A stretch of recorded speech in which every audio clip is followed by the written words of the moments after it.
عزیزان گرامی وقار، نبی کریم صلی اللہ تعالیٰ علیہ وسلم کو اللہ تبارک و تعالیٰ نے مبعوث فرمایا وہ عظیم دین دے کر کے جس کے اندر ساری چیزیں موجود ہیں۔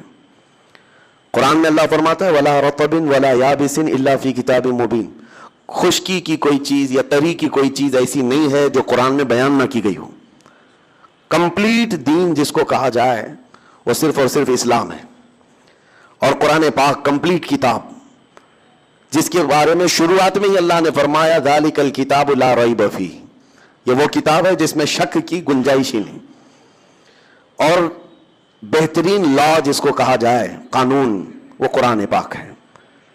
وجہ یہ ہے کہ دنیا کا جتنا بھی ٹیلنٹڈ آدمی ہو، ذہین آدمی ہو، ہے تو انسان، بہت ہی اعلیٰ دماغ کا آدمی بھی ہو، جب وہ قانون بنائے گا تو اس کا ذہن جتنی دیر تک چلتا ہے، جتنی دور تک چلتا ہے، اس حساب سے بنائے گا، اس کے زمانے کے حالات دیکھ کر کے بنائے گا۔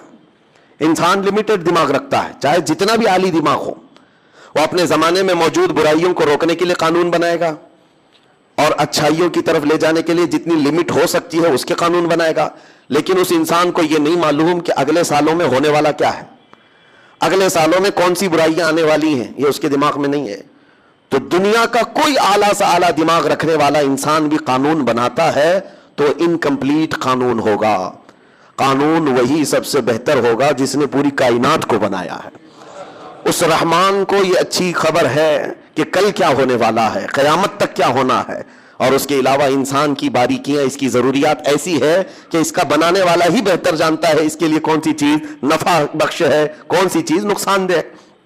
مثال کے طور پر آپ، ایسا تو نہیں ہوتا کہ واشنگ مشین خرید رہے ہیں اور پھر اس کے استعمال کرنے کا طریقہ جو ہے آپ جا کر کے موٹر سائیکل کی کمپنی سے پوچھتے ہوں، بائک والی کمپنی سے پوچھتے ہو میری واشنگ مشین چلانے کے گائیڈز آپ دو، رولز آپ دو۔ اس کی فیلڈ الگ ہے، اس کی فیلڈ الگ ہے، اس کا کام الگ ہے، اس کا کام الگ ہے۔ وہ اچھے سے آپ کو سمجھا کر کے بھیجے گا، جس نے واشنگ مشین بنائی ہے اسی سے جا کر کے آپ پوچھ لیں کہ اس کو چلانا کیسا ہے، اس کے اندر کیا کیا چیزیں ضروریات ہیں، کیا کیا لگتی ہیں، آپ اسی سے پوچھ لیں۔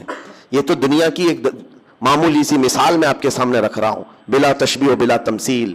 انسان اس کائنات کا ایک ایسا مظہر ہے اللہ تعالیٰ کا جس کو سمجھتے سمجھتے لوگوں کو صدیاں بیت گئیں، پھر بھی آج تک انسان کو پورا کوئی سمجھ نہیں سکا۔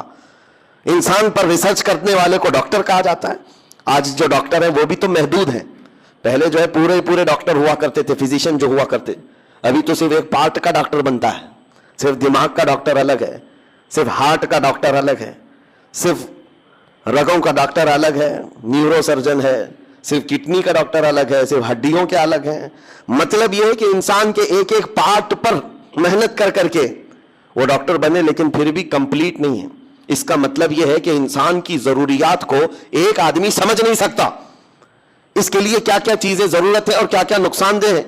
کئی لوگوں کے دماغ کو ملا کر کے سمجھنا پڑتا ہے انسان کی ایک طبیعت کو۔ اسی لیے میرے عزیزو، انسان کی طبیعت کو سمجھنے کے لیے انسان سے نہیں پوچھا جائے گا بلکہ خالق انسان سے پوچھا جائے گا۔ رب ذوالجلال بہتر جانتا ہے اس کی ضروریات کیا ہیں، یہ کس طرح سے چل سکتا ہے۔ اسی لیے میں نے کہا ہے کہ قرآن پاک ایک کمپلیٹ کتاب ہے اور دین اسلام ایک کمپلیٹ دین ہے، اس لیے کہ یہ اس کا ہے جس نے خود انسان کو پیدا کیا، انسان کو پیدا کیا ہے۔ اور اللہ رب العزت پوری کائنات کی تخلیق اور پورے انسانوں کی تخلیق وہ فرمایا ہے تو بہتر جانتا ہے اس کو کون سی چیز اچھی ہے۔ اب میں آپ کے سامنے رکھتا ہوں قرآن کیا کہتا ہے۔ قرآن سب سے پہلی چیز تو یہ کہتا ہے کہ تم میرے رسول کے پیچھے چلو۔ یہ ایک راستہ بتا دیا گیا کہ اگر تمہیں ڈائریکٹ کوئی چیز نہیں سمجھ میں آ رہی ہے تو رسول کو کیوں بھیجا گیا ہے کہ ان کا اٹھنا بیٹھنا چلنا پھرنا، ان کے بات کرنا، ان کے تمام اخلاق و کردار کو دیکھو اور اس راستے پر چل پڑو۔ یہ آسان ہے، یہ آسان ہے، ان کے پیچھے چلو، اور ان سے منہ پھیرو گے تو بڑے نقصان اٹھاؤ گے، بڑے نقصان اٹھاؤ گے۔ قرآن پاک میں رب تعالیٰ فرماتا ہے فَلْيَحْذَرِ الَّذِينَ يُخَالِفُونَ عَنْ أَمْرِهِ أَن تُصِيبَهُمْ فِتْنَةٌ أَوْ يُصِيبَهُمْ عَذَابٌ أَلِيمٌ۔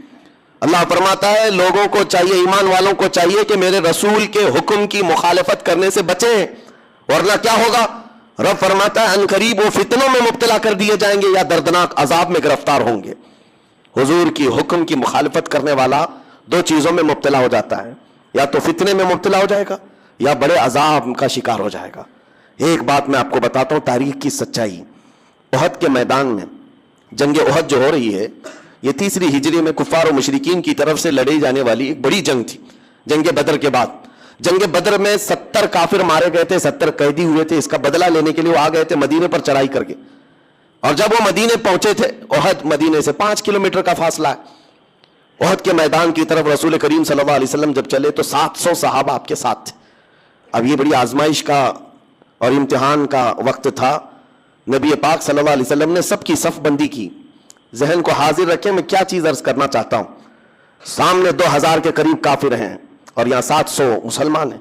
ان میں سے 50 اچھا تیر چلانے والے جو صحابہ تھے ان کو حضور پاک صلی اللہ علیہ وسلم نے ایک اونچے ٹیلے پر کھڑا کیا جس کو جبل رمات کہتے ہیں، آج بھی وہ ٹیلا موجود ہے، چھوٹی سی ایک پہاڑی، اور اس پر کھڑا کرنے کا مقصد یہ تھا کہ وہ لوکیشن ایسا تھا سامنے سے کوئی بھی آتا تو یہ اوپر کھڑے ہوئے آدمی تیر چلاتے وہ آگے بڑھ نہیں سکتا تھا۔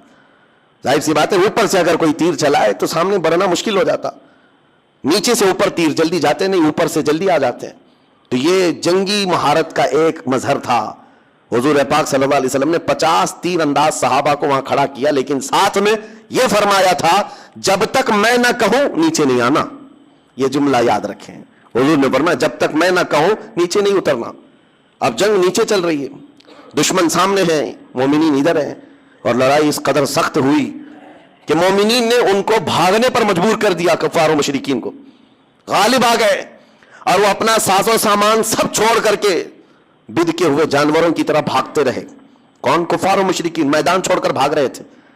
اب جیسے ہی انہوں نے میدان خالی کیا تو جو مومنین یہاں پر موجود تھے انہوں نے اعلان کر دیا ہم فتح یاب ہو گئے، فتح ہو گئی۔ اب مال غنیمت جمع کیا جا رہا تھا، سب جب بھاگ گئے دشمن تو جنگ ختم ہو گئی۔ اوپر جو صحابہ کھڑے تھے تیر انداز، انہوں نے کہا کہ اب چلو اترتے، جنگ ختم ہو گئی۔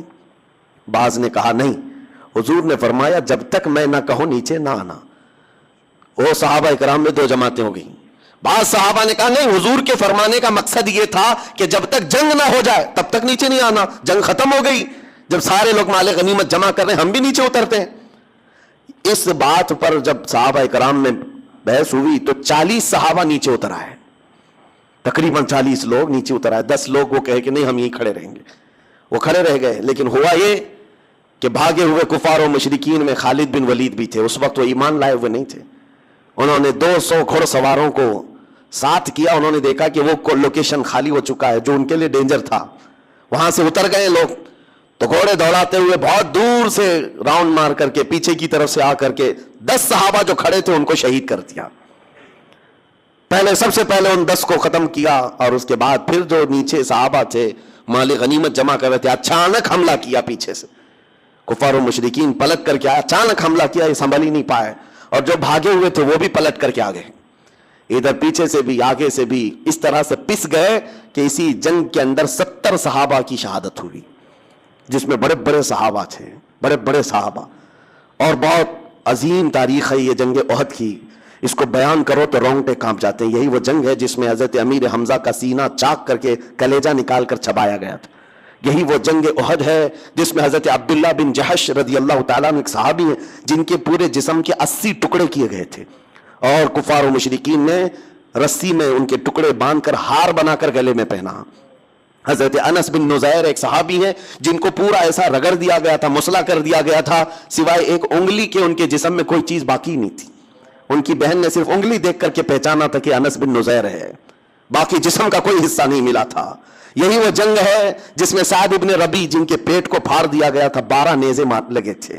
یہی وہ جنگ ہے جس میں حضرت حنظلہ جن کی شادی آج ہی ہوئی تھی، 1 رات پہلے شادی ہوئی تھی، اور دولہا اسی جنگ میں شہید ہوا تھا۔ یہ وہ جنگ ہے جس میں بڑے بڑے صحابہ شہید ہوئے، بڑے بڑے صحابہ شہید ہوئے۔ لیکن سب سے بڑی بات تو یہ ہے کہ یہاں تک کفار و مشرکین کے ہاتھ پہنچ گئے کہ نبی پاک صلی اللہ علیہ وسلم کے قریب آ گئے۔ ایک ظالم نے لوہے کی ٹوپی جو جنگوں میں پہنی جاتی تھی وہ اٹھا کر حضور کے چہرے پر مارا، جس کی وجہ سے حضور پاک صلی اللہ علیہ وسلم کے رخسار، آپ کے گالوں سے ایک تانت لوہے کے اندر چلی گئی، اور حضور کے 2 دانت مبارک وہاں شہید ہوئے تھے، اور وہ تانت ایسے اندر چلی گئی تھی کہ نکالنا مشکل تھا، لوہے کی، جس کو حضرت ابو عبیدہ بن جراح رضی اللہ تعالیٰ عنہ نے اپنے دانتوں سے پکڑ کر کے کھینچا تھا حضور کے اس رخسار پر چبھی ہوئی تانت کو، اور جس کی وجہ سے حضور کے 2 دانت مبارک اس میں شہید ہوئے. یہ وہ جنگ ہے جس میں بڑا نقصان ہوا. 70 صحابہ, وہ بھی بڑے بڑے صحابہ شہید ہو گئے. کہنا کیا چاہ رہا ہوں میں کس لیے یہ جنگ احد کا ذکر کر رہا ہوں پتا ہے آپ کو؟ بتاتا ہوں. اتنا بھاری جو نقصان ہوا اس کے اسباب کیا تھے؟ ظاہر سی بات ہے جب جنگ میں خسارہ ہو تو نقصان اور خسارے کا سبب ڈھونڈنا ضروری ہے.